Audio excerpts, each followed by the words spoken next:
Hey guys, Thunder E here, and usually this time of the year, I'm in Vegas covering CES, but this time we're covering CES from home. But I got to check out Samsung's brand new NEO QLED. Yes, you are wondering what is it? Well, this is Samsung's latest tech in taking their QLED TVs to the very next level.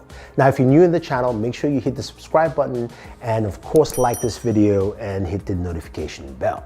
So what is NEO QLED, right? NEO QLED is Samsung's tech where they've shrunk down the LEDs and packed them more together. So basically it's mini LEDs, but Samsung also says that this gives them better backlighting all around, so reducing blooming on the TV, also giving them more contrast and of course keeping that color volume that you expect from Samsung TVs. Now I got to see the 8K and the 4K variants and it looked absolutely amazing, and also we got to see some games. Now granted, I didn't play the games, but you know I had to check that out. So they've got a couple of new features that I gotta mention that I think you like as a gamer.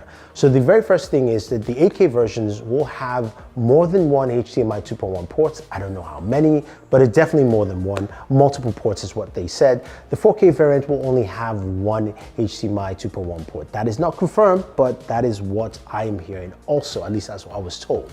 Now, when it comes to features, they've got something called the Gamecast, which is really cool. It's a bar that pops up at the bottom of your screen that showcases a ton of information and features while you're gaming, especially when you're playing on your Xbox Series X or your PlayStation 5. So one of the things, of course, is that it tells you your resolution and what resolution and frame rate you are playing at. Also shows if VRR is on, if HDR is on as well. As you can see, this clip HDR is not on while Gears of War is on screen. So that's something to take note. But again, you can actually turn it on and off. And the final thing is the aspect ratio. You can actually change the aspect ratio of what you'll be playing at. So we can go from traditional 16:9, which is on screen, and move to 21:9 to have something more cinematic. Yes, you have the bars, but I kind of like it. And then you can also move to something much bigger, like 32:9, to have really super wide aspect ratio for, of course, your gaming experience. And I think this is really cool. Now, some people may not like it. You can move the framing up or down wherever you want to, but I definitely want to play some Cyberpunk 2077 at least 21:9 aspect ratio. I know some of you might not like the game, but I've been enjoying it on my Xbox Series X.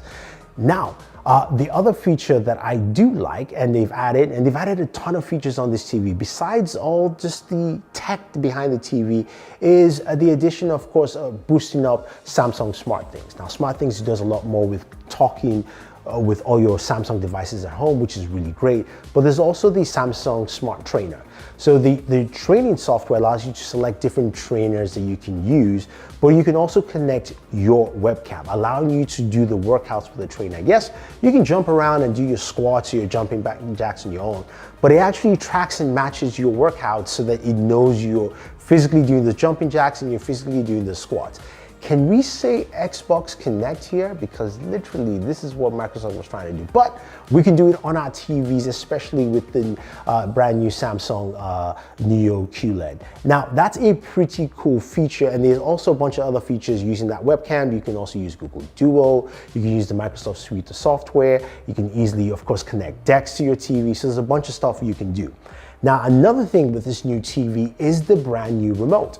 And you're going, okay, it's a remote, why should I care? Well, the remote has some great sustainability features. Number one, it doesn't use AA batteries anymore. It's got a built-in battery.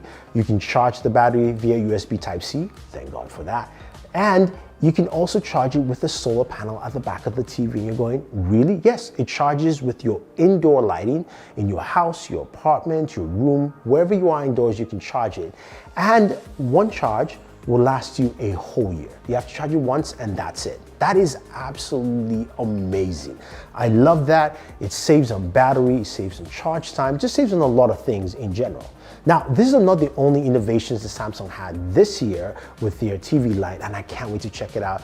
They also had their brand new sound bars with, of course, the ability to tap to play, so you can basically transfer your music or whatever you're listening to by just tapping on the sound bar. And you have features like OTS Pro and Space Fit Sound that give you better surround sound, letting you hear helicopters fly over your head and track that with the built-in tweeters and soundbar altogether. I think those features are great. You've also got updates to Samsung's Frame TV line, making it thinner and more bezels for you to select from. And you've got the bespoke refrigerator line that adds a nice variance and balance to your home, giving you different styling colors and also some really nice innovation in refrigeration technology. There's a lot Samsung announced at CES this year, but if you're looking at TVs, make sure you stay tuned for the NEO QLED TVs, because I am excited to see what it brings to the table, and I'll definitely be doing a lot of gaming on there once I get it in-house. So if you guys have any questions or any comments, let me know. Don't forget to like, share, subscribe, and always enjoy your entertainment.